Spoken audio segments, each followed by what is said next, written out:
কিন্তু হ্যাঁ, তোমার কাছে একটা রিকোয়েস্ট থাকবে, আমাদের মধ্যে যে ব্যাপারটা হচ্ছে এটা যেন কেউ না জানে, কারণ এটা জানার পরে সমাজে আর স্বামী স্ত্রীর মধ্যে সেই বিশ্বাসটা থাকবে না। দেখো, আমারও কোনো শখ নেই তোমার ব্যাপারে সবার কাছে গিয়ে কথা বলার, বুঝতে পারলে তো? তুমি একটা কাজ করো, টাকাটা রেডি করে রেখো, আমি এসে নিয়ে যাব। ওকে, ঠিক আছে। চললাম।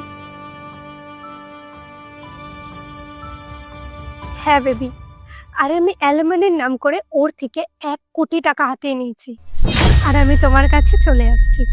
এবার দিয়ে সারা জীবন আমরা দুজন একসাথে থাকবো। ঠিক আছে, আই লাভ ইউ।